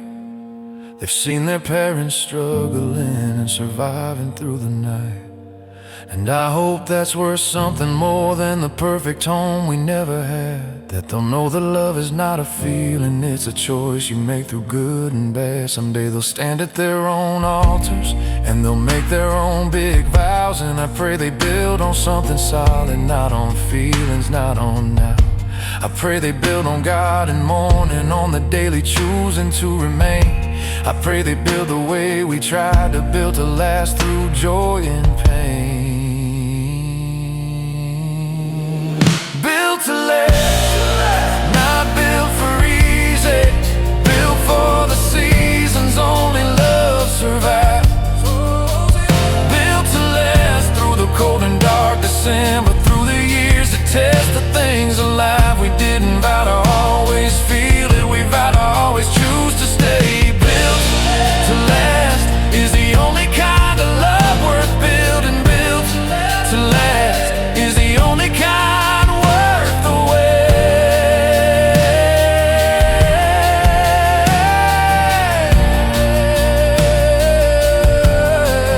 I choose you again on every hard morning. I choose you again, built to last.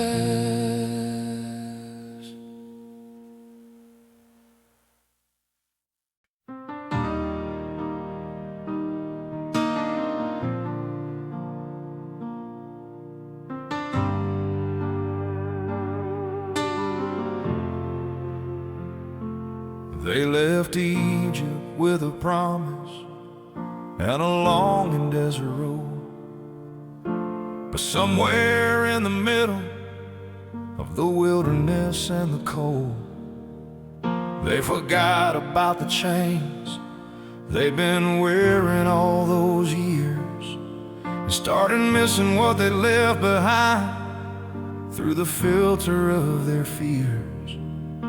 The manna on the ground each morning started tasting like complaint. They said, God, is this the freedom that you promised to your saints? No bread, no water, nothing but this same dry ground each day. And in the moment of their grumbling, the serpents found their way. There are serpents in the desert that we summon with our doubt, that we feed with every murmur, every time we can't see out. And the poison isn't just in the bite, it's in the lie that says God brought you here to die.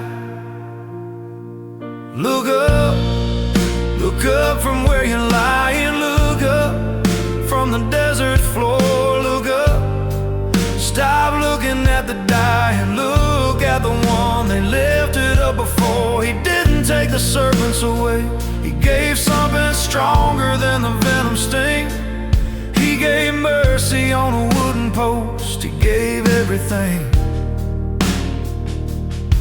Look up, just look up and live. 2,000 years of walking since that desert full of sand, and we're still the same old people with the same complaints in hand.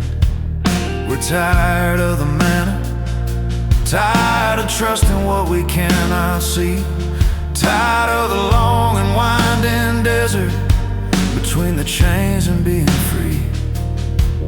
And the serpents come so quietly in the middle of the night, in the bitterness and envy, in the losing of the fight, in the slow and creeping poison of a faith that's turned to stone, in the voice that says you walk too far already, turn around and go back home. But God has never promised that the serpents won't be there. He promised something better than removing every snare. He promised that the antidote was stronger than the bite, that mercy beats the poison every single time. Look up from where you're lying, look up from the desert floor, look up. Stop looking at the dying, look at the one they lifted up before. He didn't take the serpents away, he gave something stronger than the venom sting. He gave mercy on a wooden post, he gave everything. Look up, just look up. When you lift up the Son of Man, then you will know that I am. When you raise him on the timber, like the serpent on the pole, then the poison in your desert meets the mercy of his soul. And I think about that hillside where they raised him in the air, and the whole world's venom gathered in the body hanging there, and the ones who looked upon him dying in that desert sky didn't find the serpents gone, but found something to keep them alive. Because he is the bronze serpent, and he is the wooden post, and he is the upward looking when the poison matters most.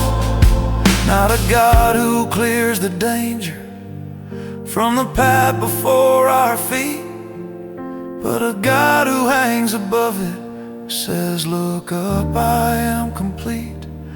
I am the bread you're sick of, I am the water in the sand, I am the thing you're complaining about, and I am the promised land. I am the Exodus in Egypt, I am the serpent and the cure. I am the one who keeps on walking with you when you're not sure. I've been flat on desert ground more mornings than I'd like to say, when the faith felt like a burden, not a light to show the way. When I looked around at others with their easy roads and cleaner skies, and I let the poison in through the smallest of my doubts disguised. But someone said, look up, son, not at the ground, not at the snake, not at all the ways this journey is more than you can take.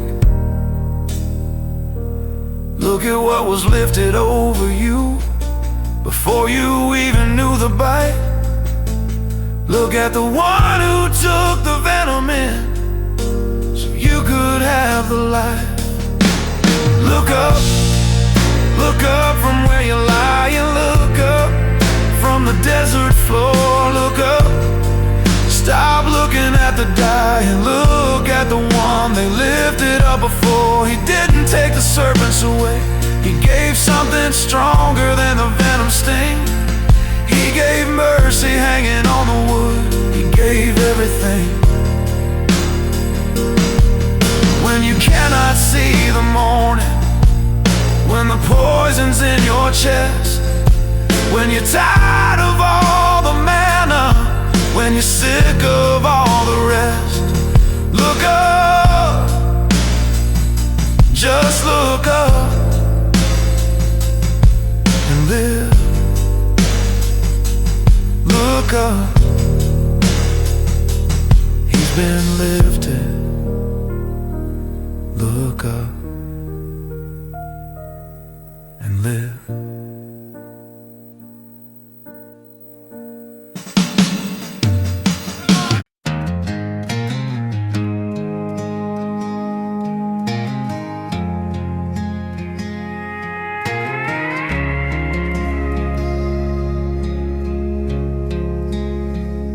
I sit in the back when no one asks what brought me through the door. I haven't been inside a church since I stopped keeping score. The suit I wore at my father's funeral still hangs behind the chair. I put it on without a reason and somehow ended up here. The stained glass throws its colored light across the wooden floor. There's something in my chest remembers what my mind had been ignoring for years before.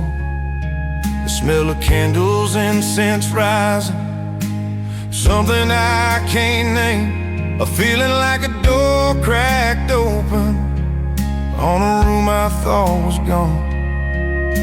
I didn't come with faith today, I came with what remained.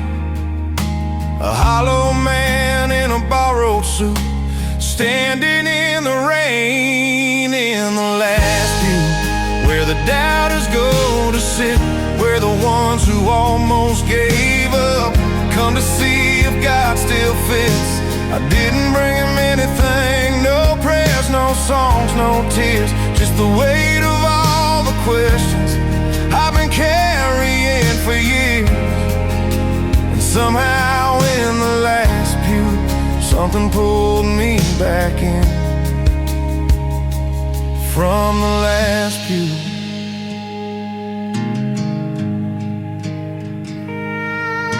The priest was old and unhurried, he didn't seem to rush. He spoke like he had all the time that a broken man could trust. He said God is not offended by the ones who wrestle hard. He said Jacob walked away with a limp and still walked away changed.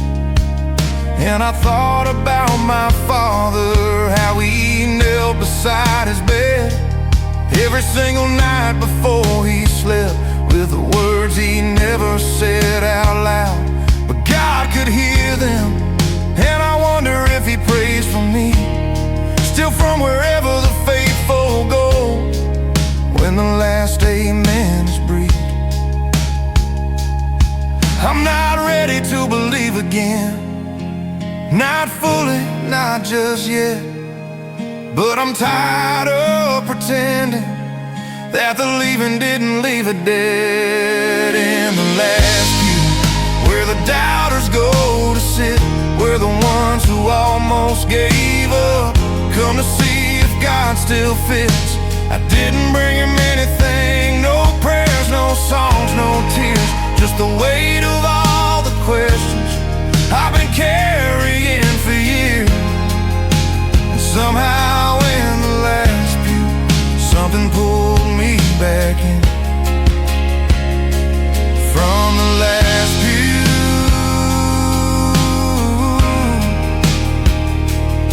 Maybe faith was never meant to be a thing you always felt. Maybe it's the showing up when everything inside you melts. Maybe God sits in the last pew on the days he watches me, waiting for the hollow man to finally let him be. I don't have to have it figured out, I don't have to be made whole, to sit in this old wooden church and offer him what's left of my soul.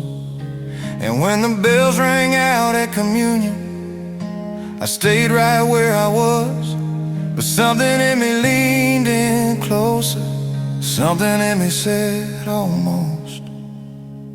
I watched them walk the center aisle, hands folded, heads bent low. Old women, young men, tired mothers, all carrying what I know. And for just a moment I forgot that I was the one outside, because grief looks the same at the altar as it does when you're trying to hide in the last pew, where the doubters go to sit, where the ones who almost gave up come to see if God still fits. I didn't bring him anything, no prayers, no songs, no tears, just the weight of all the questions I've been carrying for years. And somehow in the last pew, something pulled me back in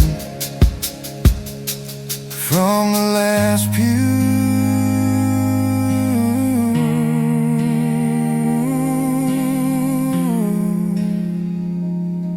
I'll be back next Sunday, I think. God, I'll be back next Sunday.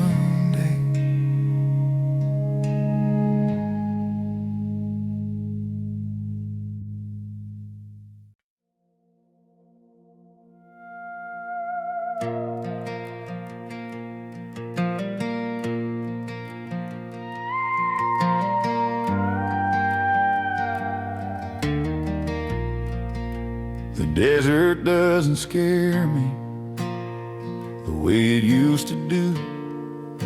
I've learned that empty places are where God breaks through.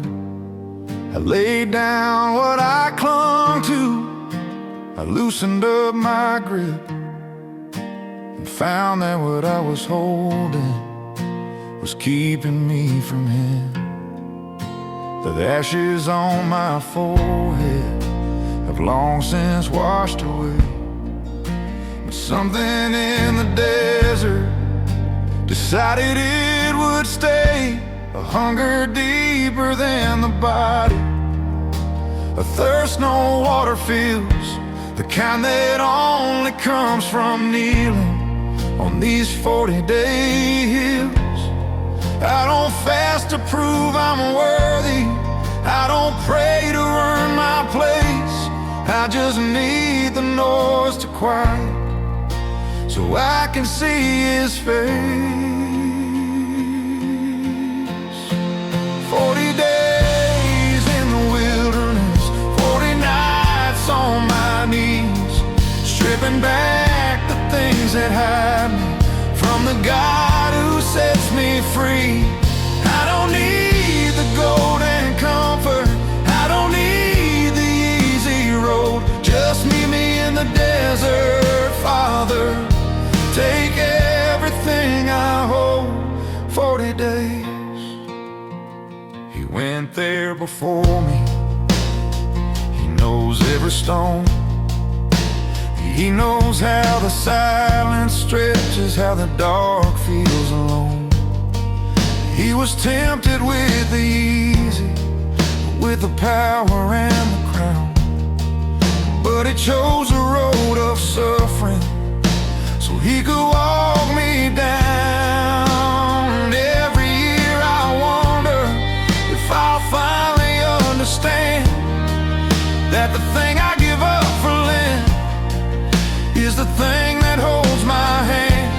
More than bread, more than comfort, more than all I think I need is the face of God at Easter, waiting there to set me free. Strip me down to what is holy, take the clutter, take the noise, leave me nothing but your presence, leave me nothing but your voice.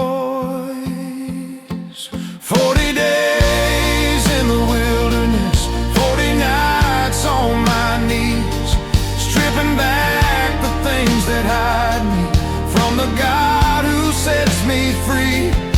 I don't need the golden comfort, I don't need the easy road, just meet me in the desert, Father. Take everything I hold.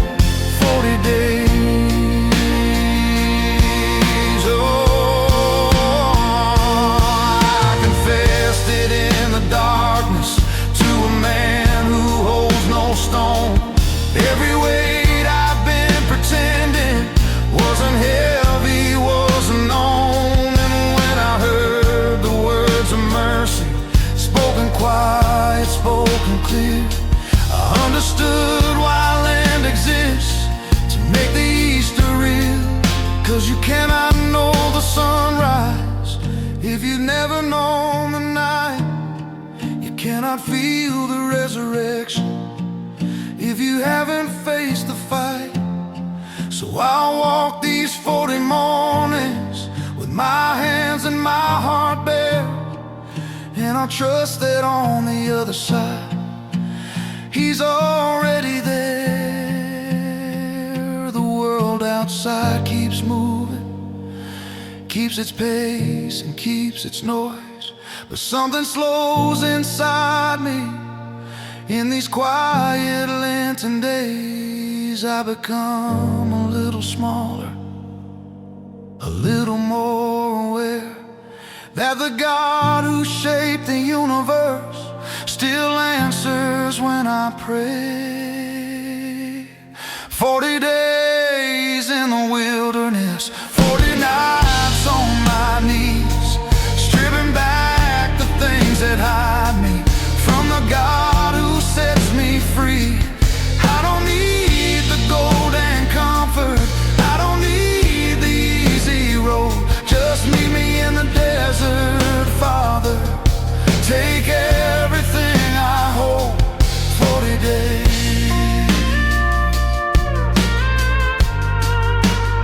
Take everything I hold. Just leave me you.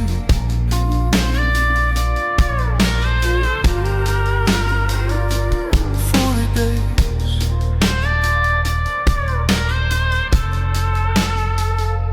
And then the dawn.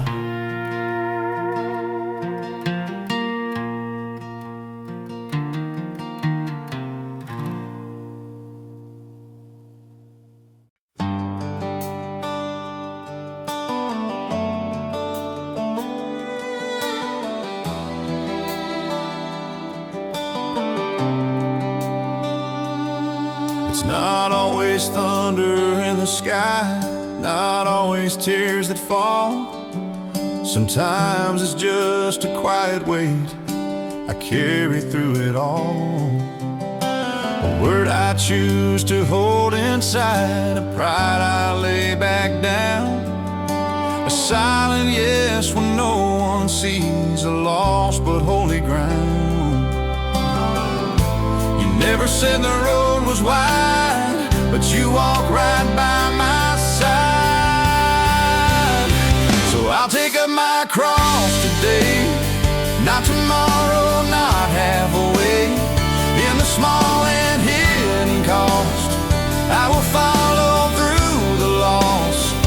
Every burden, every scar brings me closer to your heart. If this road is where you are, I'll take up my cross. It's in forgiving one more time when anger feels so strong. It's loving when I'd rather run. It's choosing right from wrong. It's faith when heaven feels so still, when prayers seem unanswered. It's trusting in the unseen will of my Redeemer. You carried yours of Calvary, now you ask the same of me. So I'll take up my cross today, in the simple narrow way. When obedience has a cost, I will follow through the loss. Every valley, every start shapes the surrender of my heart. If this road is where you are, I'll take up my cross. It's not the wood, it's not the pain, it's dying to myself again. It's giving up my need to win, to let your kingdom enter in. If losing me means finding you, then break what must be broken through.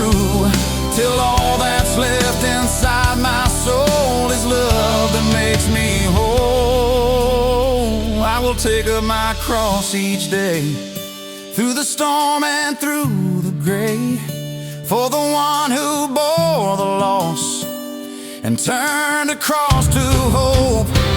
Every step, both near and far, leaves a mark upon my heart. If this road leads where you are, I'll take up my cross.